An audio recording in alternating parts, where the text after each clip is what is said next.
নমস্কাৰ, মই অনুপ পাটকাই। পোনপ্ৰথমে চৰাইদেউবাসী ৰাইজলৈ ধন্যবাদ জ্ঞাপন কৰিছোঁ আৰু আপোনালোকক জনাবলৈ পাই সুখী হৈছোঁ যে অহা ইংৰাজী 2-3-4 জানুৱাৰী তাৰিখে চৰাইদেউ জিলাৰ দিচাংপানীত আমি সোণাৰু কাঞ্চন কৃষ্ণচূড়াৰ 6ষ্ঠ বাৰ্ষিক অনুষ্ঠান অনুষ্ঠিত কৰিবলৈ গৈ আছোঁ আৰু এই অনুষ্ঠানলৈ অসমৰ প্ৰায়ভাগ শিল্পী আহিব। লগতে বলিউডৰ বিখ্যাত কণ্ঠশিল্পী নীৰজ সিদ্ধৰ বম্বে ভিকিন্স নামে জনাজাত তেখেতসকলো আহিব, ইয়াত সংগীত পৰিৱেশন কৰিব। এতিয়া কথা হ'ল কি, অসমৰ প্ৰায়ভাগ শিল্পীয়ে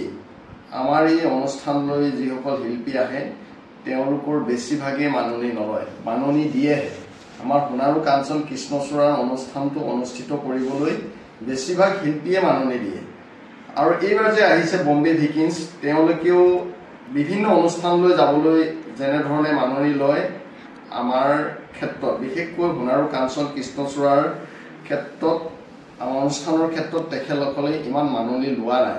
তেখেতসকলক আমি ধুনীয়াকৈ সুন্দৰকৈ বুজাই দিছিলোঁ যে এই অনুষ্ঠানটো প্ৰকৃতিৰ সুৰক্ষাৰ স্বাৰ্থত অনুষ্ঠিত কৰা হয়। আমি চৰাইদেউ জিলাখনত সোণাৰু কাঞ্চন কৃষ্ণচূড়া পলাশ নাহৰ এইবিলাক গছ ৰোপণ কৰি প্ৰতিপালন কৰি এক সুন্দৰকৈ সজাই পৰিকল্পিতভাৱে সুন্দৰকৈ সজাই আমি এক পৰ্যটন ক্ষেত্ৰ গঢ় দিয়াৰ আমি প্ৰয়াস কৰিছোঁ। গোটেই চৰাইদেউ জিলাখনক আমি গ্ৰাম্য পৰ্যটন ক্ষেত্ৰ হিচাপে গঢ় দিয়াৰ আমি প্ৰয়াস কৰিছোঁ আৰু এইখিনি কাম আমি এই কাৰণেই কৰিছোঁ যে আমাৰ অসমখনত প্ৰায় 3 কোটি জনসাধাৰণৰ ভিতৰত বেচৰকাৰী হিচাপে প্ৰায় 35 লাখৰো অধিক শিক্ষিত নিবনুৱা যুৱক যুৱতী আছে আৰু এই শিক্ষিত নিবনুৱা যুৱক যুৱতীসকলক সংস্থাপিত কৰিবলৈ হ'লে আমাৰ সংস্থান লাগিব আৰু এই সংস্থানটো হ'ল পৰ্যটন ক্ষেত্ৰ। পৰ্যটন ক্ষেত্ৰৰ যোগেদি যদি আমি এক উদ্যোগ গঢ়ি তুলিও, পৰ্যটন ক্ষেত্ৰৰ উদ্যোগটো যদি আমি সুদৃঢ় কৰিব পাৰোঁ, তেতিয়াহ'লে কি হ'ব, আমাৰ এই শিক্ষিত নিবনুৱা যুৱক যুৱতীসকলে সংস্থাপিত হ'ব পাৰিব পৰ্যটন ক্ষেত্ৰৰ যোগেদি। এইটো আমাৰ এক ক্ষুদ্ৰ প্ৰয়াস, এয়া হ'ল আমাৰ সপোন আৰু এই সপোনক আমি আমাৰ অন্তৰত লৈ আমি তাক প্ৰতিষ্ঠিত কৰিবলৈ আমি সদায় প্ৰয়াস কৰি আহিছোঁ,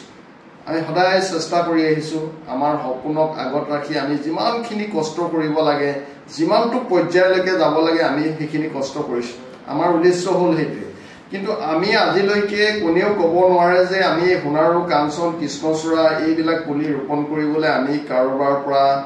অনুদান লৈছোঁ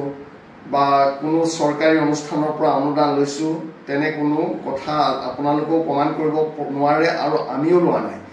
আৰু সেই হেতুকে আমি এইবাৰ কৰিছোঁ কি, সোণাৰু কাঞ্চন কৃষ্ণচূড়াৰ পৰিয়ালে যিমানখিনি সদস্য আছে, প্ৰায় 25,000ৰো অধিক সোণাৰু কাঞ্চন কৃষ্ণচূড়াৰ পৰিয়ালৰ সদস্য আছে আৰু তেওঁলোকৰ সকলোখিনিয়ে নহয়, তেওঁলোকৰ প্ৰায় 50% আমাক প্ৰতি বছৰে 365 টকাকৈ আমাক সদস্য ভৰ্তি আমাৰ সোণাৰু কাঞ্চন কৃষ্ণচূড়াৰ মেম্বাৰশ্বিপৰ তেওঁলোকে আমাক অনুদান দিয়ে আৰু সেই টকাৰে আমি গছপুলি দিওঁ, অনুষ্ঠানটো অনুষ্ঠিত কৰোঁ আৰু এই অনুষ্ঠানটো অনুষ্ঠিত কৰোঁ আৰু এটা মহৎ উদ্দেশ্য আছে কি, আমি জনসাধাৰণক সজাগ কৰিব লাগিব। প্ৰকৃতিকনো কিয় সুৰক্ষিত কৰিব লাগে, গছ বননো কিয় থাকিব লাগে, সাধাৰণ জনসাধাৰণক, গ্ৰাম্য অঞ্চলৰ জনসাধাৰণক আমি বুজাব লাগিব আৰু এই কথাখিনি বুজাবলৈ আচলতে শিল্পীয়ে পাৰে, যিহেতু শিল্পী কথা মানুহে শুনে আৰু সেইকাৰণে আমি শিল্পীসকলক আমন্ত্ৰণ কৰোঁ আৰু তেওঁলোকে গীতৰ মাজেৰে প্ৰকৃতিকনো কিয় সুৰক্ষিত কৰিব লাগে তেওঁলোকে গানৰ মাজেৰে গীতৰ মাজেৰে বুজাই দিয়ে। গতিকে এইবাৰো আমি কি কৰিছোঁ যে সোণাৰু কাঞ্চন কৃষ্ণচূড়াৰ যি অনুষ্ঠান, সেই অনুষ্ঠানটো অনুষ্ঠিত কৰিবলৈ আমি আপোনালোকৰ পৰা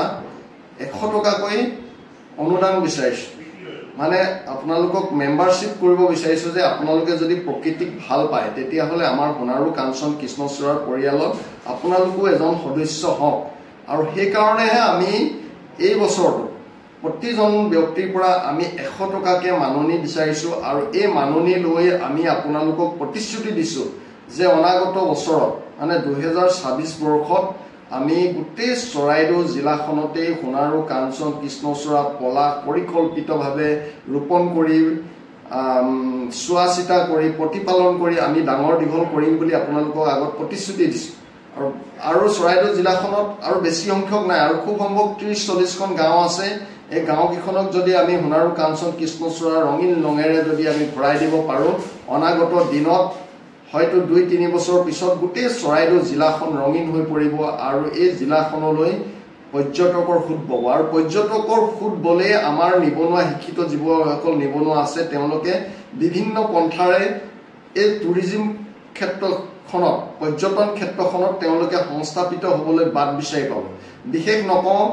আপোনালোকে ইয়াত যদি কিবা ভুল ভ্ৰান্তি হৈছে আপোনালোকে ক্ষমা কৰিব আৰু আপোনালোকক সকলোলৈ মই এটি অনুৰোধ জনাইছো যিহেতু আমাৰ